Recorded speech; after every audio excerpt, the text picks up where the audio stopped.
کہ جو زیتون ہے یہ اس سے فورن ایکسچینج آ سکتا ہے. جس پیمانے پہ ہم یہاں زیتون کے درخت لگانے جا رہے ہیں, تو بجائے پاکستان اس وقت اپنا قیمتی ڈالرز اپنے خرچ کرے باہر سے ایڈیبل آئلز امپورٹ کرنے کے لیے, اگر ہم کامیابی سے یہ پوری طرح جو اب ہمارا پلان ہے سارے پاکستان اس علاقے میں جدھر زیتون لگ سکتا ہے, اور خیبر پختونخوا کے اکثر علاقوں میں لگ سکتا ہے. یہ جو دریائے سندھ ہے اس کا جو رائٹ بینک ہے سارا سلیمان رینج تک اوپر قبائلی علاقہ, یہ سب سے بہترین علاقہ ہے زیتون کے درختوں کے لیے. اور وہ علاقے بھی ایسے ہیں کہ اور کچھ زیادہ اگ بھی نہیں سکتا وہاں. وہ جو سارا سلیمان کے جو پہاڑ ہیں وزیرستان کے اندر جو میں خود دیکھے ہوئے, ادھر اور زیادہ چیزیں اگ نہیں سکتی. تو زیتون کے لیے وہ سب سے بہترین علاقے. تو یہ سارا بلوچستان تک نیچے بیلٹ جو ہے, یہ سارے علاقے کے اندر جدھر اور کوئی چیز اگ نہیں سکتی وہاں زیتون کے لیے وہ بہترین علاقے ہیں. تو یہ جو ہمارا یہ جب ہم یہ جو کر رہے ہیں آج ہم نے شروع کیا ہے, اور یہ سارے پختونخوا کے اندر اور ابھی پنجاب کے کئی علاقوں میں اور بلوچستان میں بھی یہ جو کر رہے ہیں, اس سے پہلے تو ان علاقوں میں جدھر کچھ اگ نہیں سکتا ادھر وہ درخت اگے گا جو اگلے 100 سال تک, یعنی اس کی بڑی لمبی عمر ہوتی ہے زیتون کے درخت کی. تو یہ ہمیشہ کے لیے ہمارے آنے والی نسلوں کے لیے یہ ایک ایسی چیز بن جائے گی, کیونکہ اس کے زیتون تو دنیا میں ہم ایکسپورٹ بھی کر سکتے ہیں, اس کے بڑے فائدے بھی ہیں. یہ بہترین کوکنگ آئل ہے. اس کے قرآن شریف میں اس کا ذکر ہے زیتون کا. تو اس کے وہ فائدے ہیں جو کہ ابھی تک ہمارا اللہ نے ہمیں اتنی نعمتیں دی, اس ملک میں اتنی 12 موسم دیے, لیکن ہم نے فائدہ نہیں ان کا اٹھایا. تو یہ اس کا اگلا سٹیپ ہے. پھر روزگار, یہ جو شاہ فرمان نے بات کی, ان علاقے میں ہم نوجوانوں کو ان کے ساتھ مل کے روزگار دے سکتے ہیں. ہم یہ جو اس کی پروسیس کے اندر بڑے نوجوانوں کو نوکریاں مل سکتی ہیں. یہ جو علاقے ہیں زیتون کے, انہی نوجوانوں کو ہم ان کے ساتھ بزنس بھی ماڈل کر سکتے ہیں, ان کو نگہبان بنا سکتے ہیں. جس طرح کے بلین ٹری سونامی میں ان علاقوں سے ہم لوگوں کو لیتے ہیں, وہ پہلے اسی علاقے کے ہوتے ہیں, پہاڑی علاقے کے, پھر وہ اپنے درخت بھی بچاتے ہیں, ان کو پیسے بھی ملتے ہیں, نرسریز بھی اگاتے ہیں.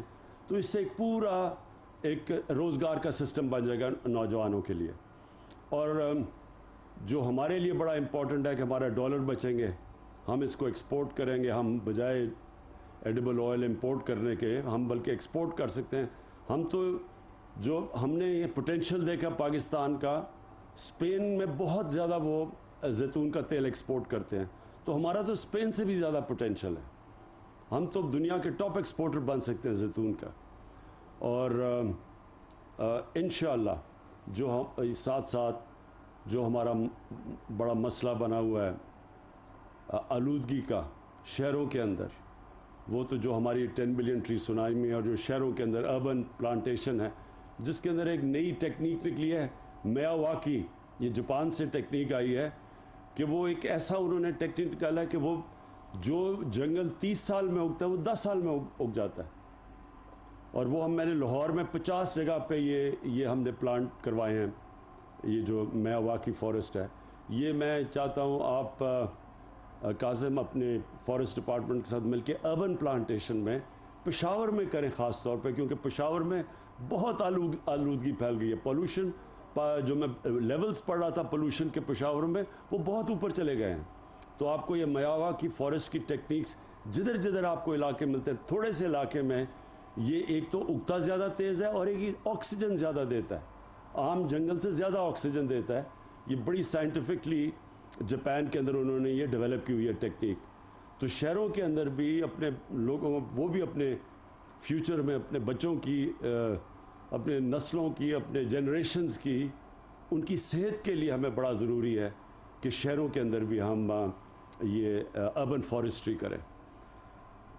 میں پھر سے اینڈ میں آپ کو شاہ فرمان خراج تحسین پیش کرتا ہوں, کیونکہ آپ نے ڈرائیو کیا یہ ساری آلیو ٹری پلانٹیشن. یہ جو ڈرائیو ہے یہ آپ کی طرف سے تھی, یہ بڑی زبردست ہے. اور اب ہمارا سارا جو پاکستان میں جو ہم 10 بلین ٹری سونامی کریں اس کا ہم حصہ بنا لیں گے.